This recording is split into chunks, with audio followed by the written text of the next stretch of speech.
Identity is expressed through behavior. When your identity shifts internally, it feels powerful. You journal differently. You think differently. You make decisions differently. But none of that matters socially until your behavior changes. And behavior is public. That's when the real test begins. Because identity is invisible. Behavior is visible. The moment your tone shifts, the moment you stop over-explaining, the moment you say no without cushioning it, you disrupt expectation. And expectation is what people are attached to. People are not attached to who you are becoming. They're attached to who you've been in relation to them. That distinction is critical. Most social tension during growth isn't personal. It's structural. You changed your behavioral pattern. They lost predictability. Humans resist unpredictability, even when it's positive.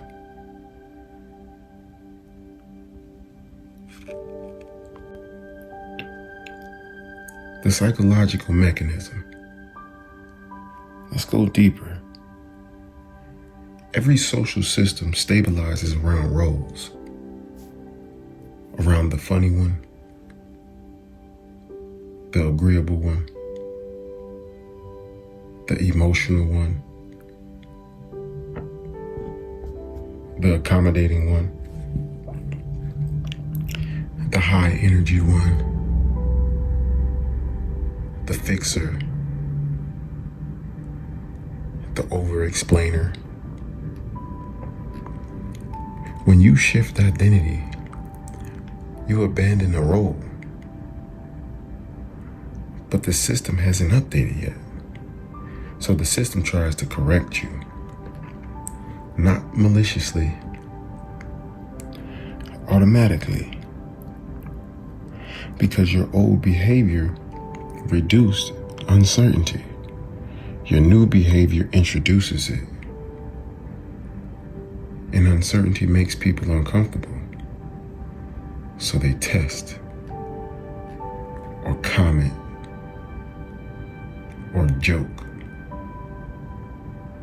or subtly pull. It's not because they hate your growth, but because it destabilizes the pattern.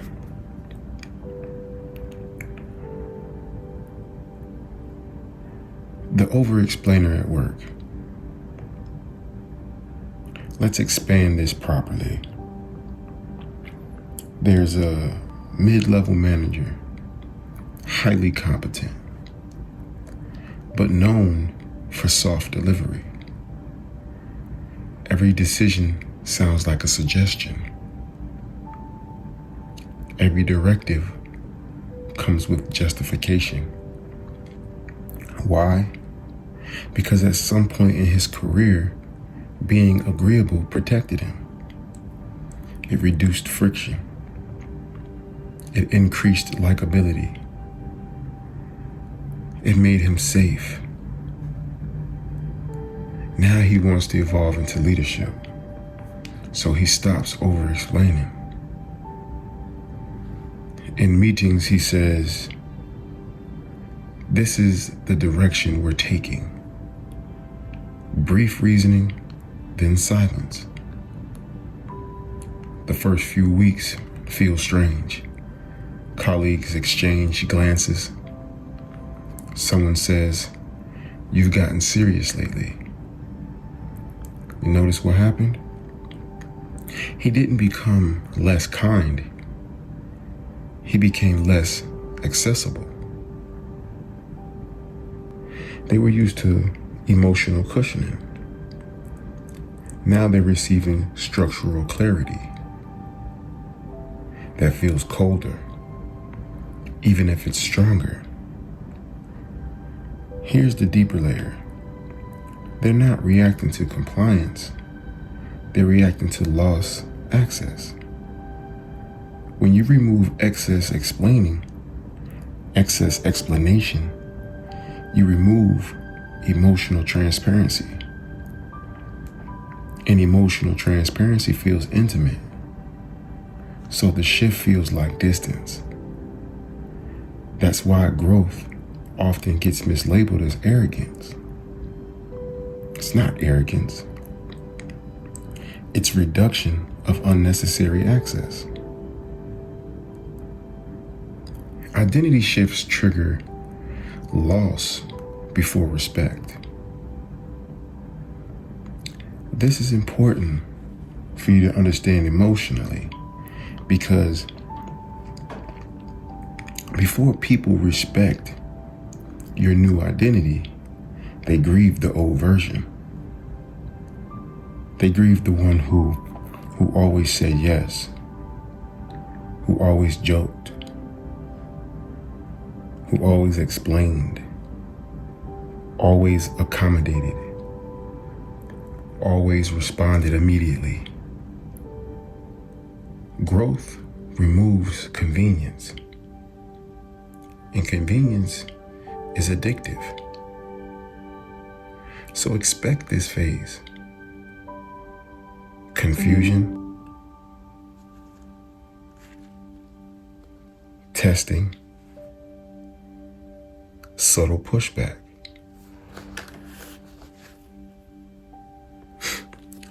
Not because you're wrong, because you're different. Indifference disrupts familiarity. The internal danger. Here's where most people collapse. They feel the social tension and they interpret it as, maybe I'm doing too much. Maybe I'm being harsh. Maybe I should soften it. So they partially revert. They smile a little more than necessary. They over-explain just a bit. They dilute the boundary. And now the system knows the shift is unstable, so it keeps testing. This is where identity either stabilizes or it dissolves. Behavioral minimalism. The evolved identity is usually quieter, less justification, less emotional leakage, less reactive tone. But here's the paradox. Less behavior often feels like more distance, because people were used to the noise. When you reduce unnecessary motion, your presence feels different, feels heavy, calmer, more deliberate. And that shift can intimidate those who rely on emotional access. Not because you're dominant, but because you're steady. And steadiness exposes instability.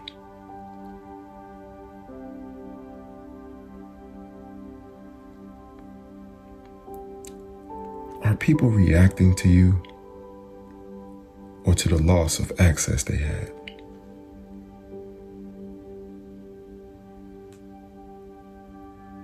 If they're reacting to the loss of access, you're not doing something wrong.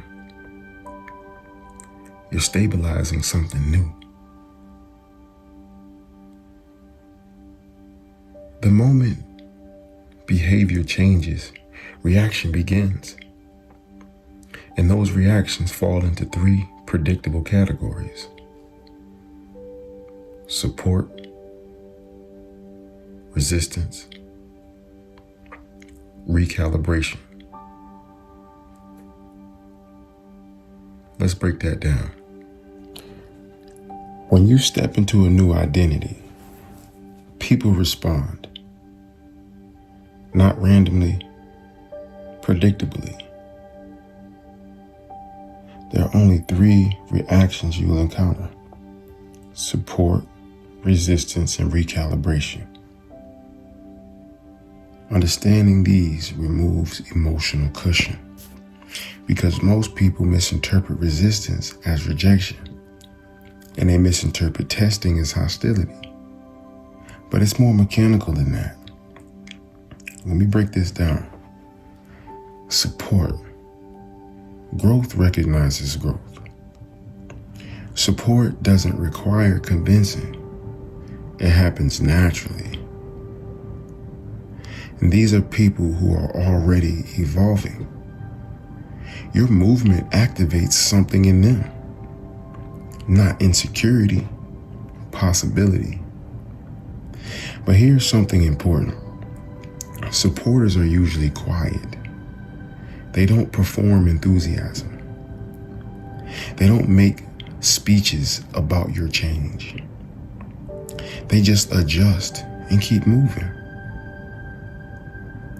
Let's expand on the early morning shift.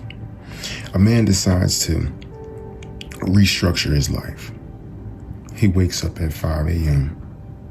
He trains consistently. He reads before work. He becomes disciplined. Most of his friends joke about it. But one friend quietly asks, "What time are you going tomorrow?" No announcement, no praise, just alignment. Why? Because that friend is already leaning upward. Support doesn't feel dramatic. It feels synchronized. And here's the key. Supporters don't feel threatened by your growth because they don't define themselves by comparison. Remember that. Resistance, the disruption response. Now we get to the uncomfortable one, resistance. This is the most common reaction. It rarely looks aggressive. It looks subtle. Jokes, teasing, sarcasm, passive comments. You've changed. You're different lately. Don't get too serious now. Understand this clearly. Resistance is often grief disguised as humor. People resist when your growth highlights their stagnation, when your boundaries remove convenience, when your stability exposes their volatility. Resistance isn't always jealousy. Sometimes it's fear of relational shift. If you change, does that mean the relationship changes? You see, that uncertainty makes people uncomfortable. So they test. Let's expand on a dating boundaries. A woman used to accept last-minute plans. Text at 9 p.m. You want to hang out? She would say yes. Now she's evolved. She says, "I prefer planning ahead. Simple, calm, no aggression." The response? "Oh, you're different now." Notice what's happening. She didn't insult him. She didn't attack. She simply raised the standard. But raising standards removes casual access. So the reaction appears. Here's the important part. If she folds once, the system resets. If she holds consistently, the system updates. Resistance is often a test of permanence. Recalibration, the update phase. Recalibration is what happens after consistency, but most people never reach this stage because they revert during resistance. So if you stay steady long enough, people update their internal model of you, not because you argued, because you didn't move. Let me explain something critical. People don't believe your words. They believe your pattern. If your pattern changes permanently, their perception must adjust.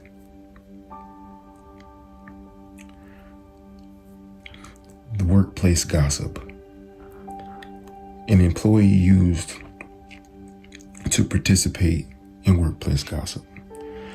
Nothing extreme, just light conversation. They decide to evolve. Now, when gossip starts, they say, I'm staying out of that. First week, people push. Second week, they tease. The third week, they stop inviting them to those conversations. Why? Because the pattern stabilized. Recalibration only happens after repetition. Not after one boundary, not after one firm tone,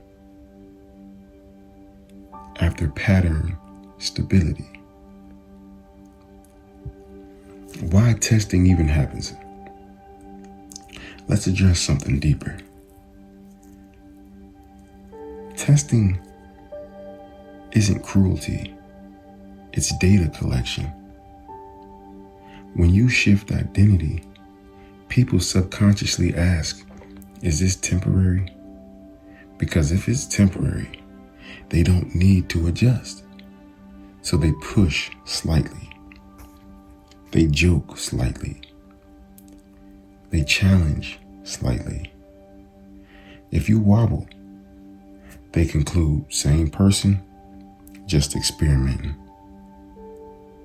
If you remain calm and consistent, they conclude, this is permanent. Recalibration begins. The internal mistake most people make. When resistance appears, most people assume they don't like me anymore. That interpretation is emotional. The accurate interpretation is the system is updating. But systems don't update instantly. They recalibrate after stability. And stability requires discomfort tolerance. You must be willing to sit in temporary awkwardness. That's maturity. The social cost of growth. Now, let's be honest. Some people will not recalibrate. Some relationships were built entirely on your old identity. If you remove that identity, there's nothing left. That's not tragedy. That's alignment correction. But this is where many people do self-sabotage. They would rather preserve belonging than endure temporary misalignment. Growth requires tolerating social ambiguity. You won't always feel understood during expansion. And that doesn't mean you're wrong. It means you're early.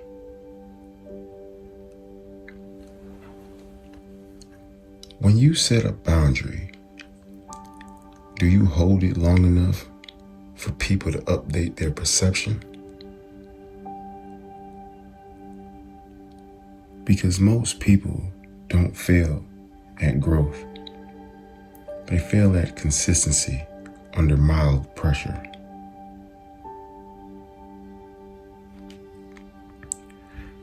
Support will align with you. Resistance will test you. Recalibration will respect you. But there's one behavior that delays all three. Over-explaining your evolution. Let's talk about it.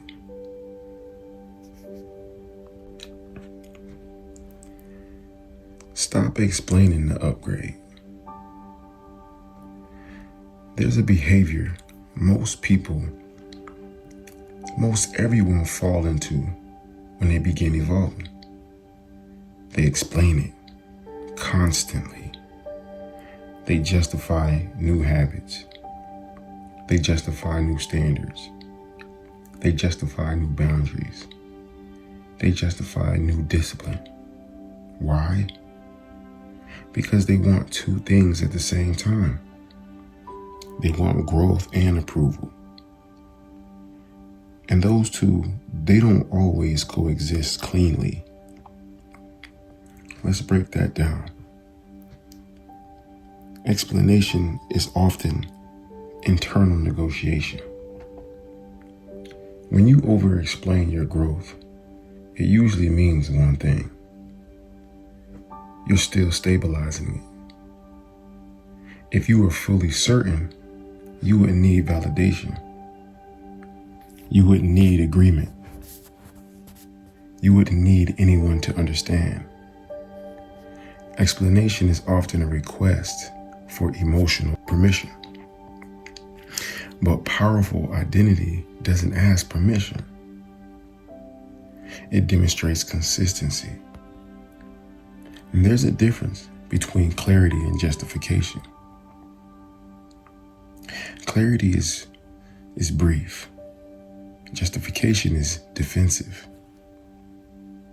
And people can feel the difference immediately.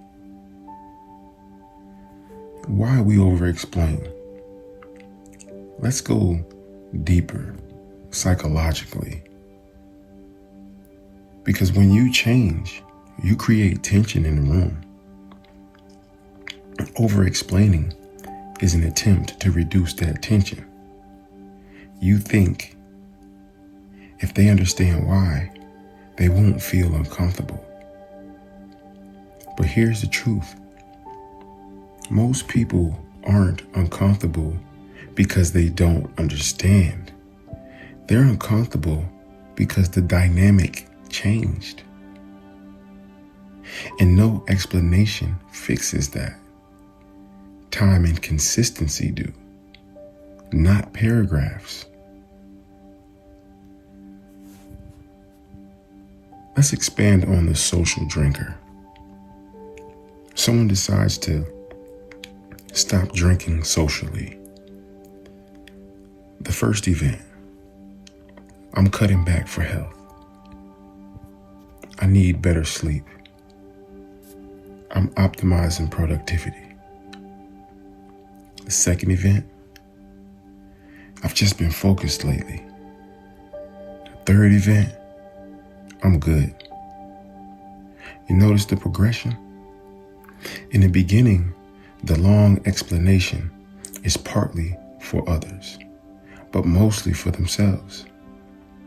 They're still convincing themselves this is permanent. By month 2, the explanation shortens. By month 3, it disappears. The identity stabilized. The explanation was a bridge, but many people never cross it. They stay in justification mode. And that signals uncertainty. Short, responses feel grounded. Long defenses feel negotiable. The energy shift in the room. When you over-explain, the room senses something subtle. The room senses you need them to agree. When you state calmly and move on, the room senses you've already decided. Decision is heavy. Indecision is light. People challenge light energy. They respect heavy energy. Not aggressive. Not loud. Heavy. Still. Minimal. That's power. The hidden cost of over-explaining. Here's the danger. When you explain excessively, you invite debate. When you say, I'm not drinking because of sleep cycles and productivity metrics, you open the floor for commentary. Oh, come on, one drink won't hurt. You're overthinking it. You're being extreme. Now you're in a negotiation. But when you say, I'm good, and hold eye contact, there's no room to debate. Because you didn't submit it for approval. You stated it as fact. That changes the dynamic. Boundaries don't need essays. And this applies everywhere. Work, family, dating, friendships. When you set a boundary, shorter is stronger. I'm not available after 7. I don't discuss that. That doesn't work for me. Full stop. Notice what makes that powerful. It's no anger, no apology, no over softening. Most people dilute boundaries with emotional cushioning. I'm so sorry, I just feel like maybe I can't. That tone invites override. Clarity invites adjustment. The internal fear driving explanation. All right, let's confront it directly. Why do people over-explain? It's a fear of rejection, fear of disapproval, fear of being seen as arrogant, fear of being misunderstood. But here's the shift. Being misunderstood temporarily is part of growth. If you require universal understanding to evolve, you will remain small. Because expansion always disrupts familiarity. You cannot grow and maintain perfectly and remain perfectly comfortable to everyone. That's mathematically impossible.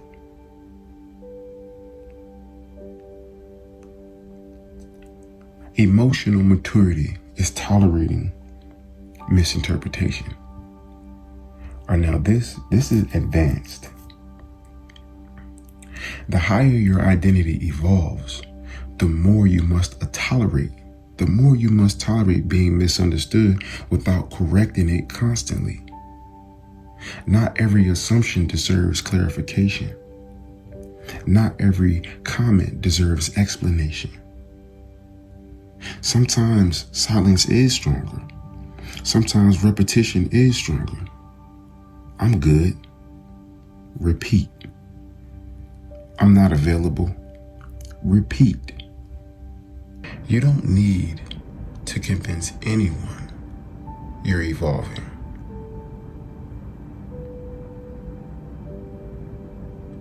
If it's real, it will show.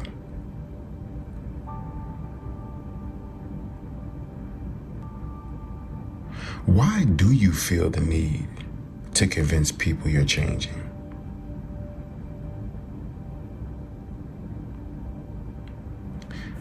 When you stop explaining, something else changes. Your emotional reactivity slows down.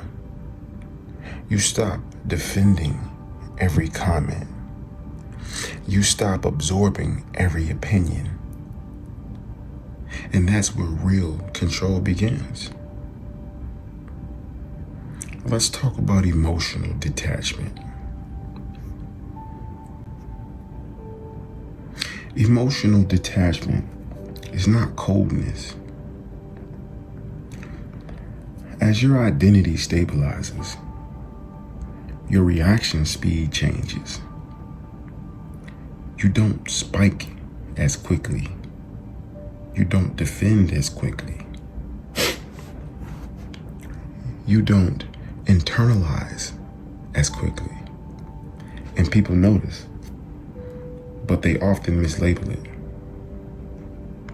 They call it distance, coldness, ego, arrogance.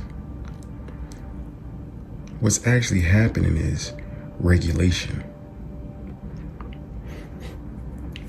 And let's define this clearly. Emotional detachment is not the absence of emotion. It's the absence of emotional volatility. That distinction matters because volatility is what most social systems are built around. And when you remove volatility, the system feels unfamiliar. Reaction speed is power. Old identity, comment, instant reaction. Criticism, defense. Joke, counter joke. Tension, explanation. The new identity, comment, you pause. Criticism, evaluation. Joke, silence. Tension, composure. That pause is power. Most people live in reflex. Power lives in response. That gap between stimulus and response is where identity expresses itself. When you widen that gap, you appear grounded. And grounded energy is intimidating to unstable systems. It's not because it's aggressive, because it can't be manipulated easily. The family dinner comment. Let me expand on this properly. You're at dinner. A relative says, "You're always working now." Old you hears, "You're neglecting us. You're obsessed. You're wrong." So you defend. "No, I just have a lot going on." You don't understand. I'm building something. Energy rises. Tension builds. Now watch the new version. The same comment. "You're always working now." You pause. Small smile. Just focus lately. And you continue eating. No defense. No explanation. No emotional spike. The comment dies. Why? Because the hook didn't land. Emotional hooks require reactivity. If there's no reaction, there's no escalation. That's control. Emotional regulation disarms manipulation. When you are easily triggered, you're easily steered. When they can predict your reaction, they can influence it. If teasing always makes you defend, they control the emotional temperature. If criticism always makes you explain, they control the pace. But when your nervous system is stable, people lose leverage. They don't know where to move you. And when someone can't move you emotionally, they perceive you as stronger, even if you haven't raised your voice once. Now, the misinterpretation phase. Here's something important to prepare for. When you become less reactive, some people feel less connected because they were connected to your reactions. They were connected to your validation, your emotional intensity, your expressive tone, your oversharing. When you regulate, that dynamic shifts. It may feel like distance, but it's actually balance. You're no longer emotionally entangled in every interaction. That's maturity. And silence as a strategic tool. Silence is deeply uncomfortable for reactive systems. If someone makes a passive comment and you don't fill the space, they feel the weight.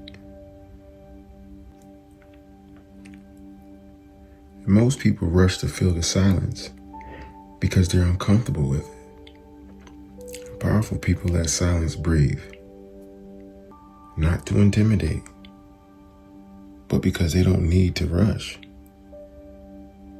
Speed often signals anxiety. Slowness signals control.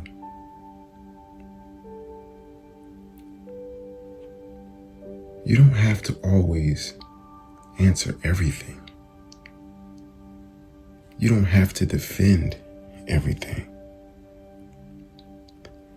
You don't have to correct every assumption. Detachment versus suppression. All right, let me clarify something important. Emotional detachment is not suppression. Suppression is internal tension masked by external calm.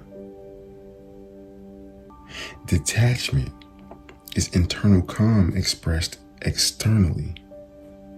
If you're calm outside but boiling inside, that's not control. That's delayed explosion. True regulation, it means the comment genuinely doesn't destabilize you. That requires internal work, not performance. And this is where identity work connects to nervous system work. If your internal self-concept is stable, external opinions don't shake you. The power of non-participation. You don't have to engage in every emotional invitation. Someone wants drama, you decline. Someone wants argument, you decline. Someone wants to provoke. You decline. Non-participation is powerful because you don't need to feed volatility. And volatility dies without fuel.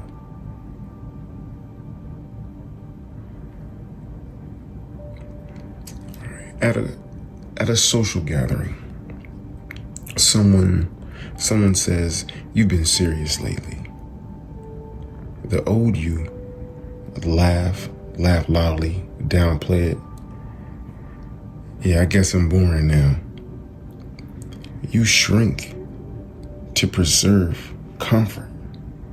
The new you, light smile, focused. That's it. No apology, no self-deprecation. The room recalibrates because you didn't flinch. People test seriousness with humor.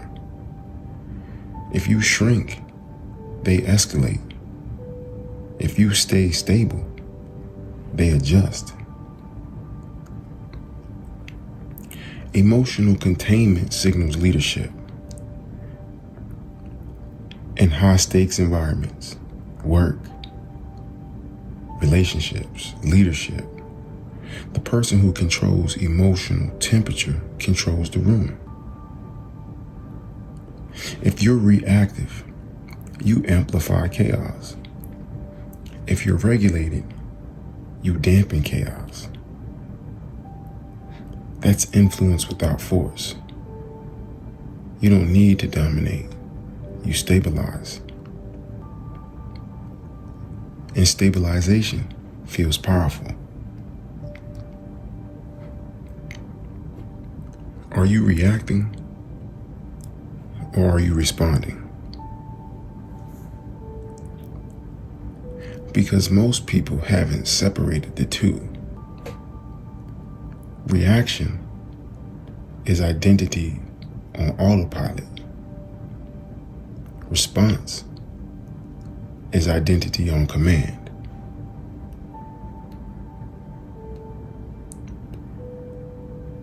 When your reactions slow down, you don't need to perform strength anymore. You don't need to prove dominance because power becomes visible through minimal movement. Let's talk about that.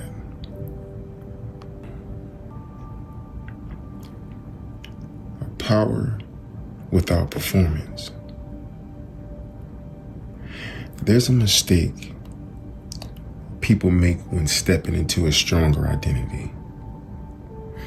They start performing it. Their voice gets deeper. The posture gets exaggerated. The boundaries get sharp. The tone gets cold. It becomes visible effort.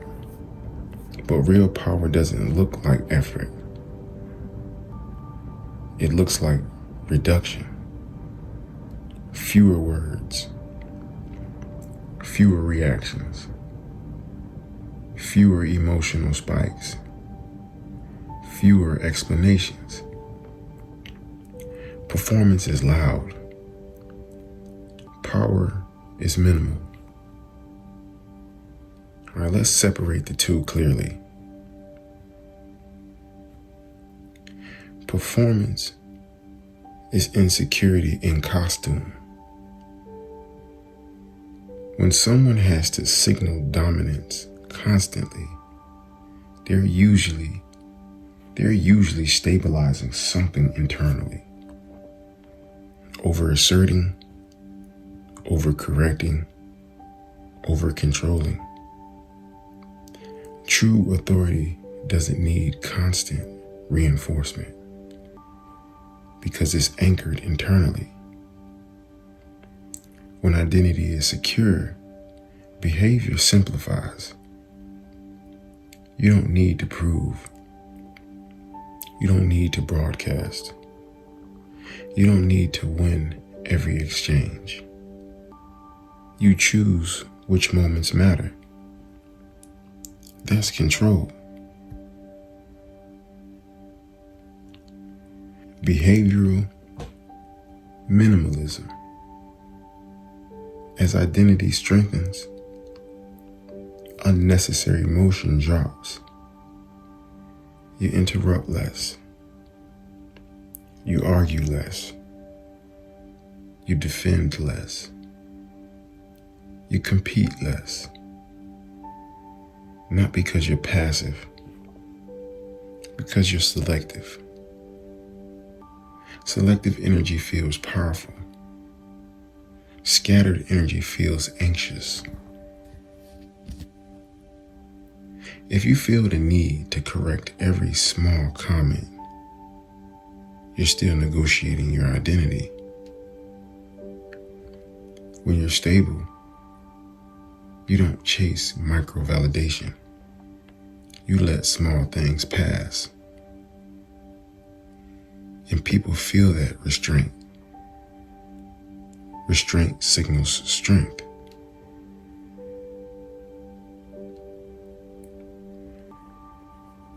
The interrupted meeting. Let me expand on this. The boardroom setting.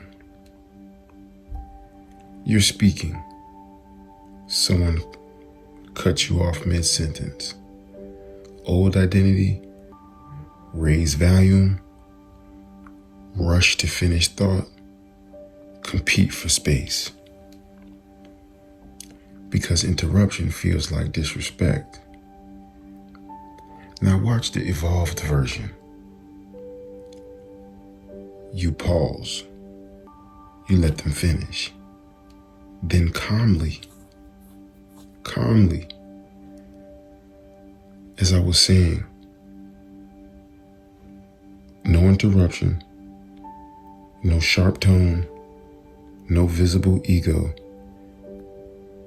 just steady reclaiming of space. Notice what happened. You didn't escalate, but you didn't shrink. That balance is rare. And rare behavior commands attention. People expect emotional reactions. When it doesn't come, the room shifts. Steadiness feels heavy. Steadiness feels heavier than volume. Dominance versus stability. Many confuse dominance with power. Dominance seeks to overpower. Stability absorbs pressure. In unstable rooms, dominant personalities clash. Stable personalities anchor.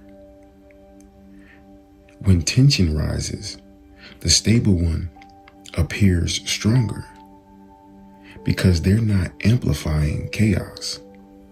They're reducing it. And this applies everywhere. The workplace conflict, family disagreements, romantic tension.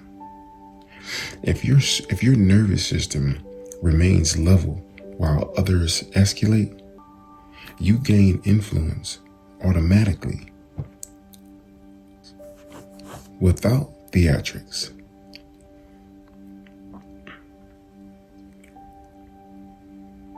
Strategic silence. Silence is the most unused tool in social power.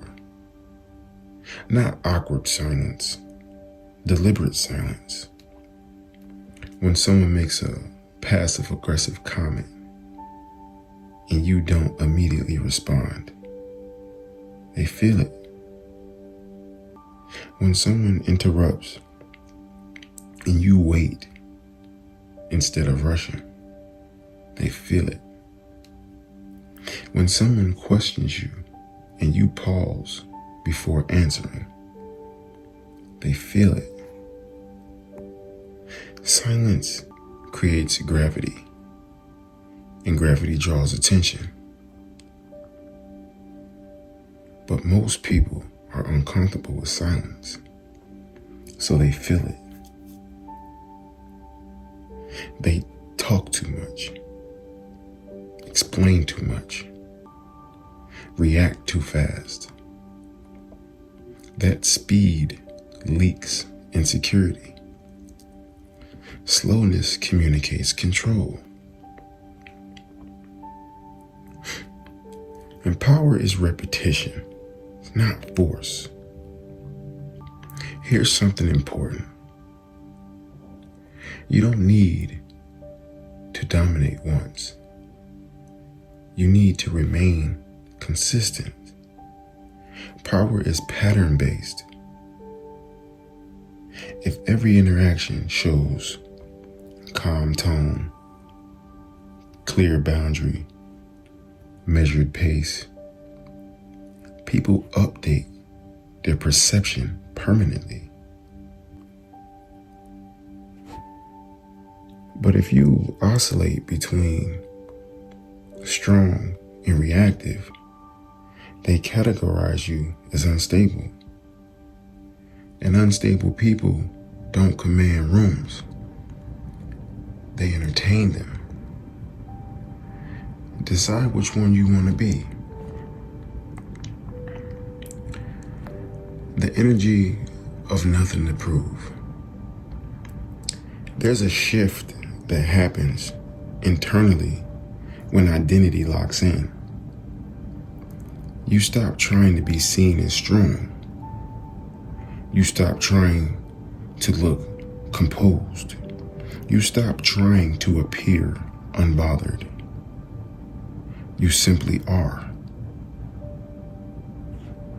That nothing to prove energy is magnetic. Because most people are trying to prove something constantly. When someone isn't, it feels different, heavier, grounded, secure. That real authority.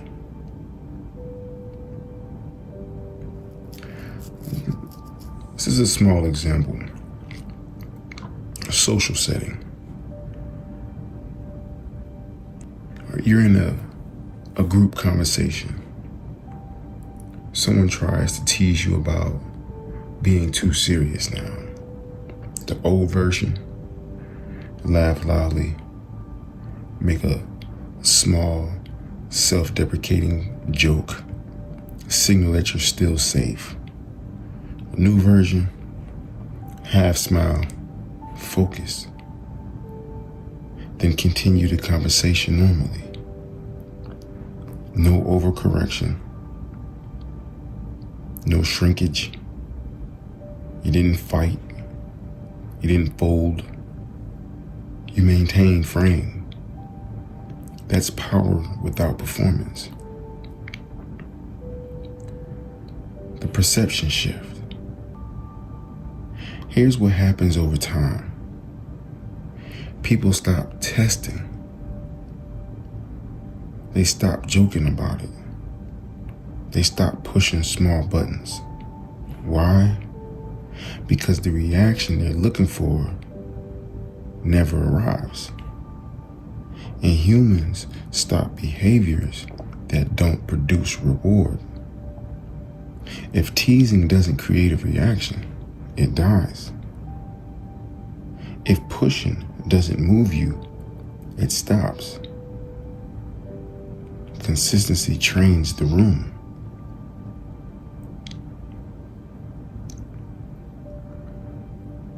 Where are you still trying to prove something?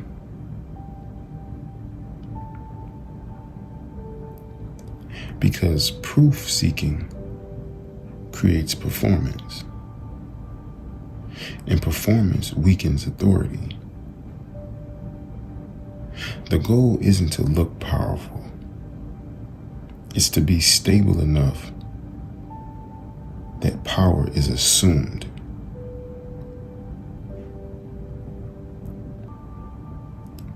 But even when you're calm, even when you're steady, pushback will still come. And how you handle that pushback determines whether your identity solidifies or regresses. Let's talk about handling pressure without folding. Handling pushback without regression. No matter how calm you are, no matter how stable your tone is, pushback will come. Not always aggressively, but subtly, through pressure, through inconvenience, through emotional tension. And this is where most identity shifts collapse. Not because the person lacked clarity, but because they folded under mild discomfort. I'm going to break this down properly. Pushback is a stability test. When you change your standards, the world doesn't instantly adapt. It applies pressure, not to attack you, but to measure you. Pressure is a question. Is this permanent? If the answer is inconsistent, the pressure continues. If the answer is stable, the pressure fades. Pushback is temporary when identity is consistent. Pushback becomes permanent when identity is negotiable. That distinction is everything.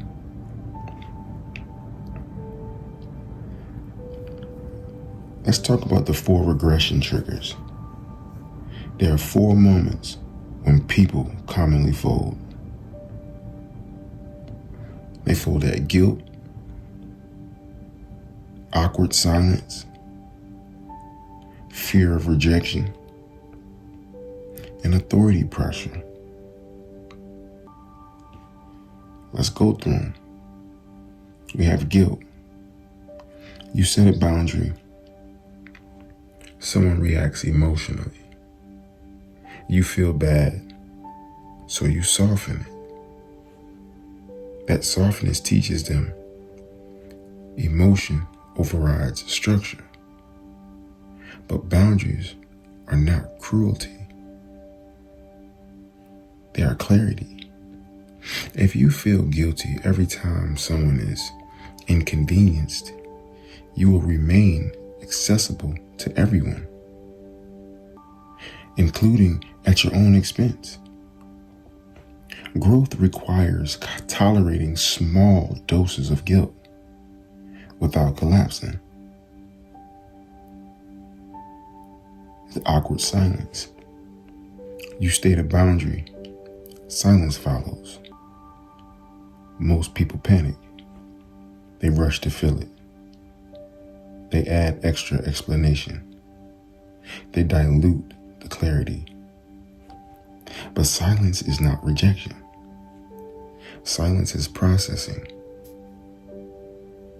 If you can tolerate silence, you control pacing. If you fear silence, you surrender frame. The fear of rejection. Sometimes pushback isn't dramatic. It's distance. Someone pulls away slightly. They respond less. They act cooler. And you feel the shift. Now you're tempted to chase, to re-soften, to reopen old access. But remember this, if someone withdraws because you raised the standards,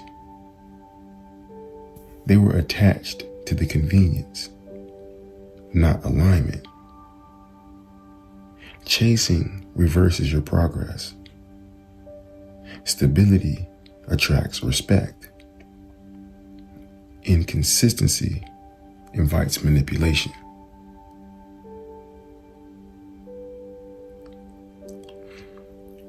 Authority pressure. This is harder. A boss, a parent, a dominant personality. They push directly. They expect compliance because of hierarchies. This is where tone matters most. Not aggressive, not submissive, neutral, calm, clear. Structure beats emotion every time. After hour work messages. Okay, you set a new rule. No work communication after 7. You feel better immediately. Then one night at 9:12 p.m., your boss texts. Your heart rate rises. This is the test. You think, if I don't respond, will this look bad? So you respond. Now the boundary is unstable because behavior contradicts a statement. Okay, let's say you wait. You respond the next morning. Just saw this. I respond during work hours. No apology. No essay.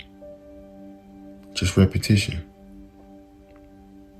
Now you've reinforced the structure. That single action retrains expectation. People don't adapt to your words. They adapt to your pattern. Do not negotiate what you've already decided. And this is critical.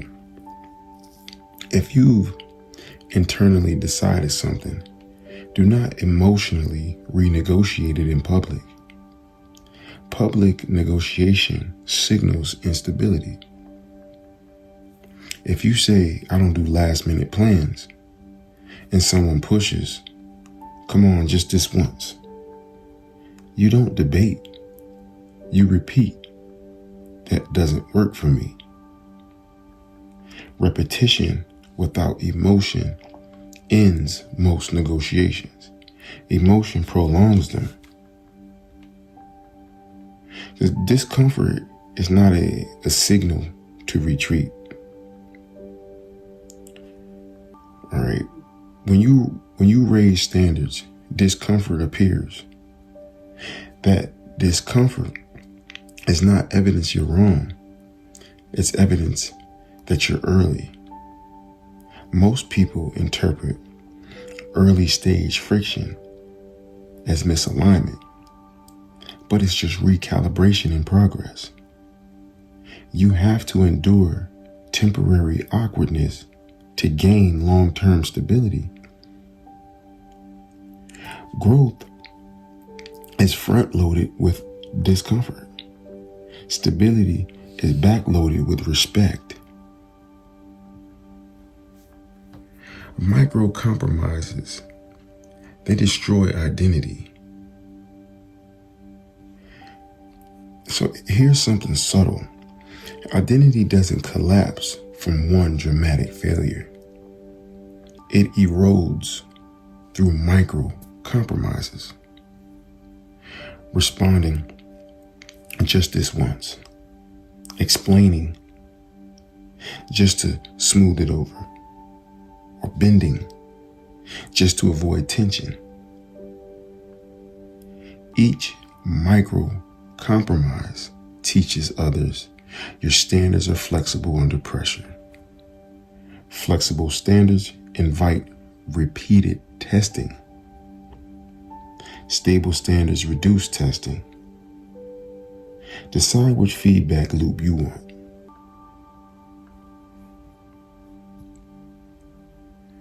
Emotional neutrality during pushback. When someone pushes, stay neutral, not cold, not irritated, neutral. Neutral tone signals, I'm not threatened. If you show irritation, it signals internal instability. If you over-explain, it signals negotiation. Neutral repetition signals finality. Example tone, that doesn't work for me. Calm, eye contact, then silence. That silence is structural weight.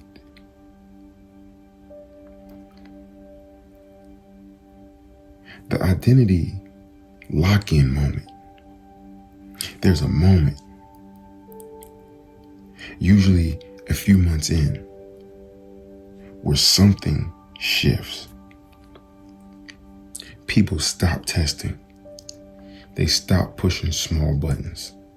They stop joking about it because your consistency has updated their model of you. This only happens if you survive the awkward stage. Most never do. They crave immediate comfort, so they fold. And the identity remains theoretical.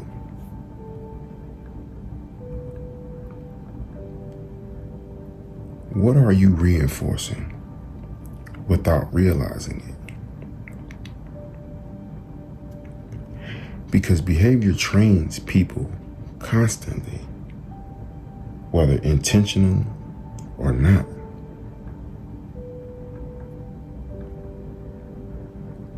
When you can handle pushback without regressing, something powerful happens. Your composure becomes visible, and composure is control.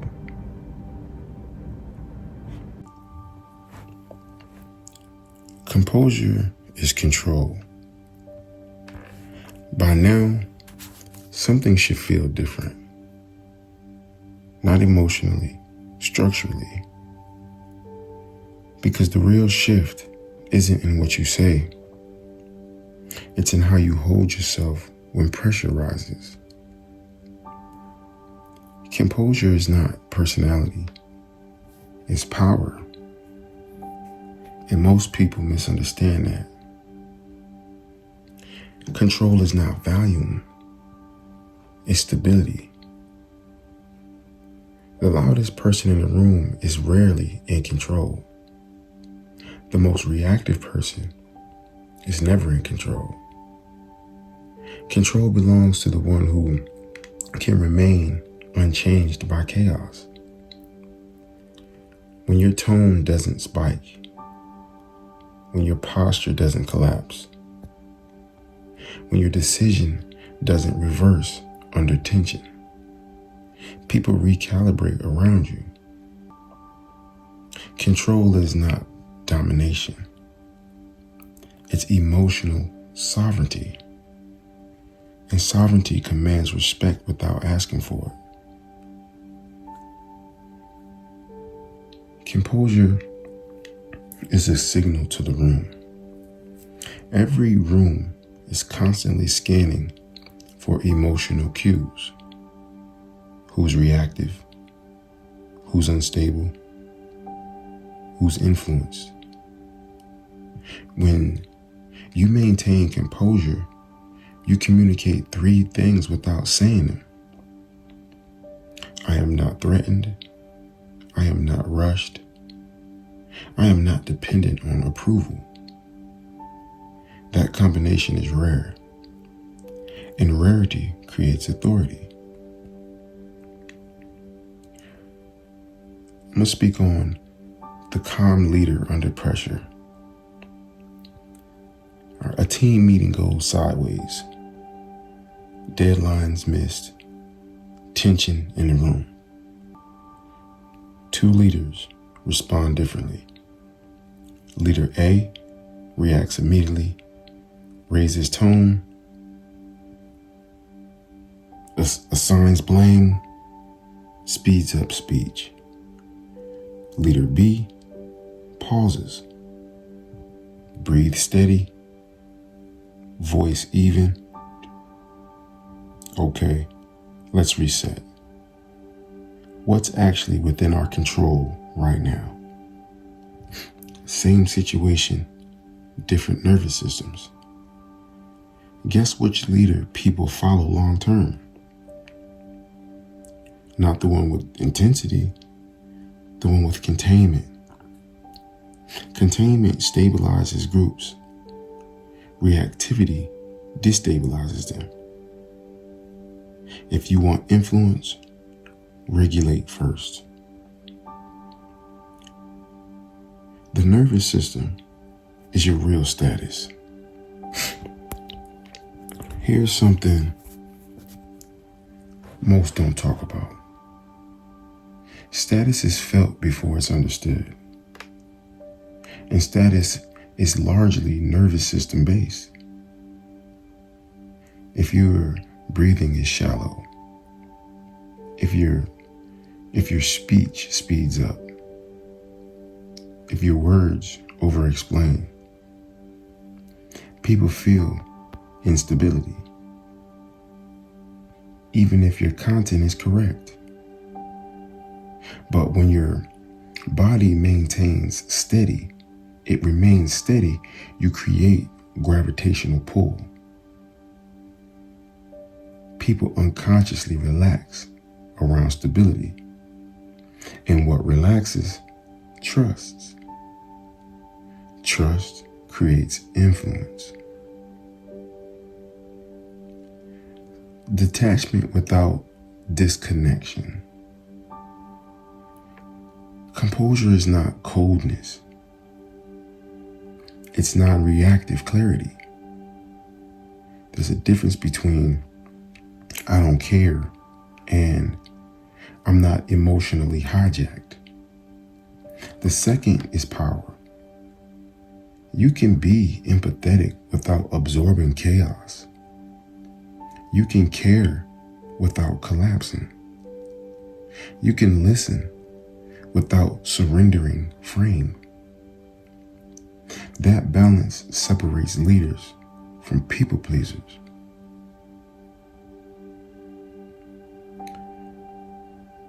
Say you're out with friends. Someone jokes. Look at you acting different lately. The old version laughs nervously, backpedals, softens behavior. The new version smiles, maintains tone, and says growth looks different sometimes, and moves on. No tension, no defensiveness, no over-explanation. That moment right there, that's composure training. Tiny moment, massive signal. Emotional containment is strategic. Let's get technical. When someone is emotional and you match them, you amplify chaos. When someone is emotional and you maintain and you remain grounded, you absorb intensity. That absorption shifts dynamic hierarchies. The most emotionally contained person controls pacing. Pacing controls direction. Direction controls outcome. That's control. Not through force, through regulation. The identity has to feel boring. Here's something subtle, but it's important. If your new identity still feels exciting and dramatic, it's not stabilized yet. Stability feels normal, almost boring. That's the goal. When your boundaries feel routine, when your tone feels automatic, when your standards don't require effort, you've crossed the threshold. At that point, pushbacks drop dramatically because people sense permanence. It's the long game. The people who maintain elevated identity for years, they all share one trait. They stopped performing it. They embodied it. Because performance is loud. Embodiment is quiet. Performance seeks validation. Embodiment doesn't need witnesses. When you stop trying to look composed and start actually regulating internally, you stop negotiating with the room, and the room adjusts.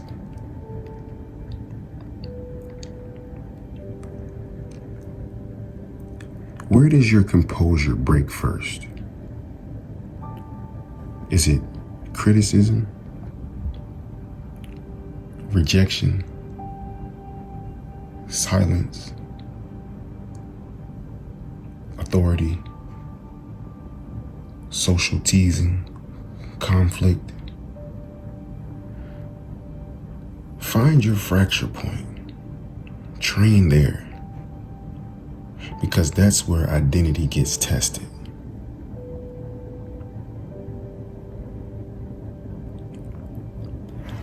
You don't step into a powerful identity by announcing it.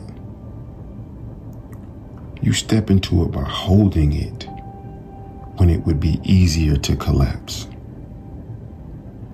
The world doesn't adapt to your intentions. It adapts to your patterns. And when your patterns stabilize, so does your influence.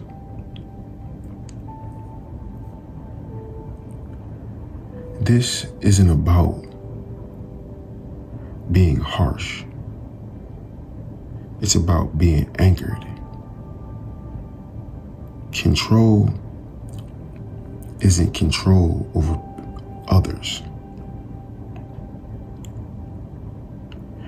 Control isn't control over others. It's control over yourself. And that changes everything. This is Results.